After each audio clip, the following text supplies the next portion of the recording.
السلام علیکم ورحمۃ اللہ۔ یہ روایت ہمارے ہاں کافی معروف ہے کہ تین چیزیں وہ آپ مذاق میں کریں یا سنجیدگی میں وہ تین چیزیں واقع ہو جاتی ہیں: طلاق، نکاح اور رجوع۔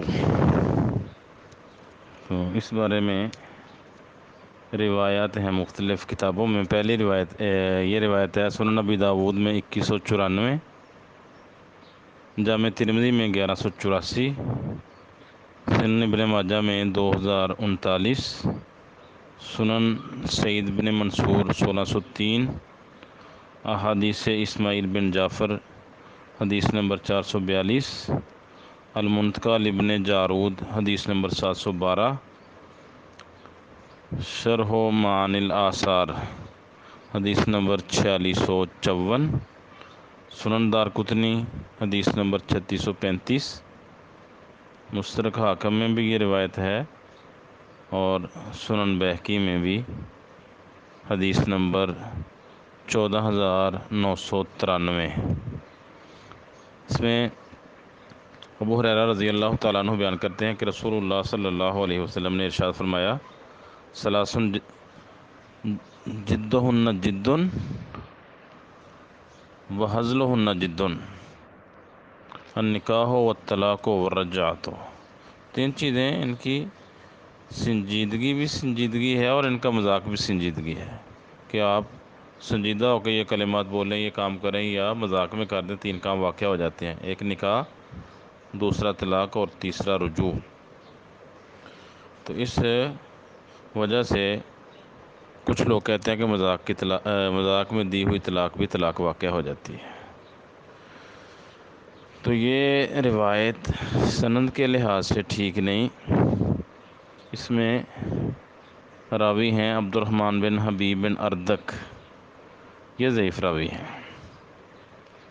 کسی معتبر امام نے ان کی توثیق نہیں کی۔ انہوں نے مستدرک حاکم میں امام حاکم نے کہا تھا کہ یہ من ثقات المدنیین، مدنی ثقہ راویوں میں سے ہے، لیکن اس کے تعاقب کیا ہے۔ ذہبی رحمہ اللہ نے کہتے ہیں کہ یہ ان کا موقف غلط ہے، اس بارے میں ثقہ نہیں ہے، فیہ لین، اس میں کمزوری ہے۔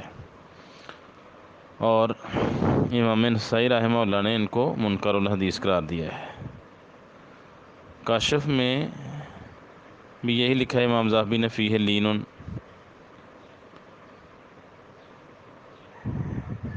تاریخ اسلام میں امام ذہبی کی کتاب ہے، وہاں امام نسائی کا انہوں نے موقف پیش کیا کہ وہ ان کو منکر الحدیث کہتے تھے، اور کہتے ہیں کچھ نے کہا ہے کہ یہ صدوق ہے، اس میں کلام ہے۔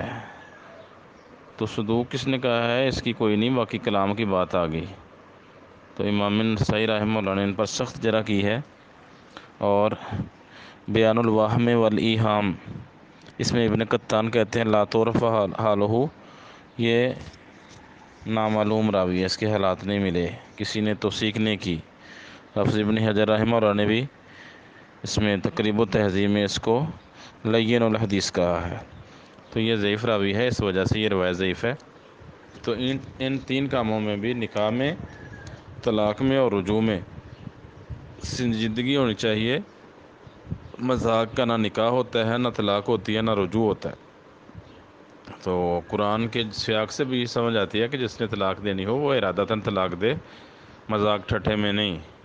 سورۃ طلاق میں بھی نبی صلی اللہ علیہ وسلم کو مخاطب کر کے کہا گیا ہے یا ایھا النبی اذا طلقتم النساء فطلقوہن لعدتہن۔ تو عدت کے لیے طلاق وہی دے گا جس کا واقعی طلاق دینے کا ارادہ ہے، مذاق سے تو ایسے کوئی بھی نہیں کرے گا۔ اور باقی بھی جو الطلاق مرتان، طلاق دو دفعہ ہے، مذاق میں ایسا نہیں ہوتا۔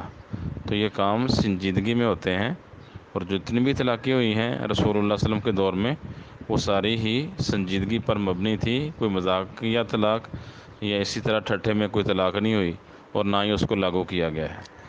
تو جس طرح باقی کام کے لیے نیت اور ارادہ ہونا چاہیے، اس کے لیے بھی نیت ارادہ ہو، مذاق وغیرہ نہ ہو۔ ویسے ڈرامائی انداز میں کچھ لوگ ایسے کر جاتے ہیں، تو یہ طریقہ تو بالکل ہی غلط ہے۔